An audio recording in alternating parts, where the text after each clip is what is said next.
শিলং যাই আমরা রুমটা কেমন আসলো দেখতে হলে পুরোটা ব্লগ দেখতে হইব। তারপর আয়া কিন্তু আমরা ফ্রেশ ট্রেশ হয়ে আবার বাইরে গেছি। কই গেছি এটাও তোমরা লোকের শেয়ার করুন, তো চলো।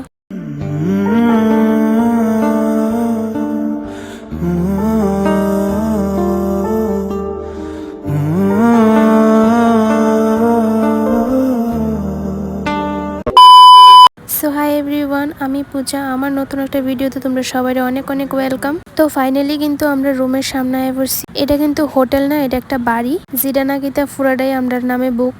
দারুণ লাগছে, দারুণ। বাইরে দিয়ে যতটা সুন্দর, ভিতরে তো আরো সুন্দর। তো চলো ভিতরের রুমটা তোমরা লোকে শেয়ার করি যে আমরা কোন রুমে আসিলাম।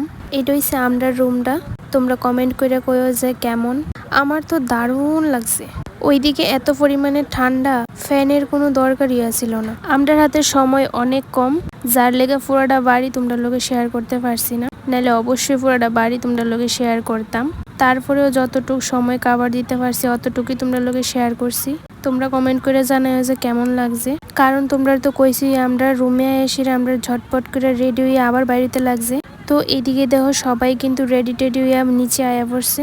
তো এখন আমরা আরেকটা জায়গায় যাবো, যেটা নাকি তা অনেক দূরে। তো আমরা কিন্তু বাইরে গেছি গা। তো আমরা এখন যাবো মেঘালয়া। শিলং থেকে অনেক কিলোমিটার দূরে, মানে এটা ঠিক জানি না যে কত কিলোমিটার দূরে, বাট অনেক দূর আছে। যেহেতু আমরা হাতে সময় খুবই কম, তার লেগে কিন্তু আমরা বেশি জায়গা ঘুরতে পারছি না। যে যে জায়গা দিয়ে গেছি তোমরা লোকে সবটাই শেয়ার করছি। দিনের বেলা তো ঠান্ডাটা এত একটা বোঝা যায় না, তারপরে মনে করি যে ঠিক আছে, কিন্তু রাতের বেলা এত পরিমাণে ঠান্ডা, মোবাইলটা বাইর করে যে ভিডিওটা করুম এটা আর আমরা পসিবল হইতেছিল না। তারপরে অনেক কষ্ট করে সেরা তারপর আমরা ভিডিওটা করছি।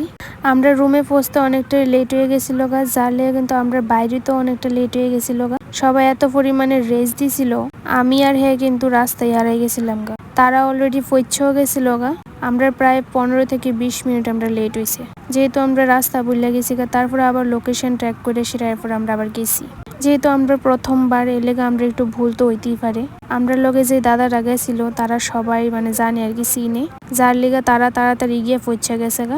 আর আমরা একটু লেট হয়ে গেছে। এই জায়গাটা তাই আসলে আমরা রাস্তা হারাই গেছিলাম গা, যার লিগা দাঁড়াইছিলাম। ভাবছি পিছনে অনেকে আছে, কিন্তু অনেকক্ষণ দাঁড়ায় থাকার পরে কিন্তু কেউ আর পাইছি না আমরা। তারপরে ফোন টোন কইরে সিরা লোকেশন, লাইভ লোকেশন লইয়া তারপরে আমরা যাইয়া তার জায়গায় পৌঁছাইছি। আমি তো সত্যি আমি অনেকটা ভয় পেয়ে গেছিলাম গা, যেহেতু একটা অন্য একটা জায়গায় আইছি, রাস্তা হারাইলে তো অনেকটা প্রবলেম। তো এইদিকে কিন্তু আমরা আয়া পড়ছি। এই জায়গাটার নাম হচ্ছে লাইট লুম।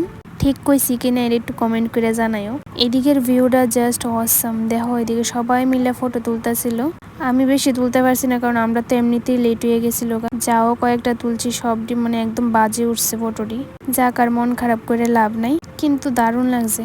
আর রাতের বেলা কইলামই তো তোমরা এত পরিমাণে ঠান্ডা। আর রাস্তাটি মানে কিতা কইতাম, তোমরা রাস্তাটি দেখলে কইতে পারবা যে রাস্তাটি পুরো ঢালু। তো এইটা দেখো মানে রাস্তাটা দেখলে তো বুঝতেই পারতাছো যে এত পরিমাণে ঢালু। সামনে আসিল বর্দা আর বোন, তারা লোকেশন দেখে দিকে যাইতেছিল, আর তারার পিছনে আমি আর হে যাইতেছিলাম। নাইলে তো আবার সকালের মতো আমরা আবার রাস্তা হারাইলাম, যে কারণে হ্যাঁ বর্দার পিছনে যাইতেছিল। তারপর গেছিলাম একটা দোকানে, কারণ ওই সময় আমরা প্রচন্ড খিদা লাগছিল। তারপর এদিকে খাইয়ে গেছিলাম আমরা একটা রেস্টুরেন্টে, ভাবছিল রাতের ডিনারটা ওইদিকে সেরে লাইব। তারপর কি হয়েছে জানতে হলে নেক্সট ব্লগে দেখা হইব। তো চলো টাটা।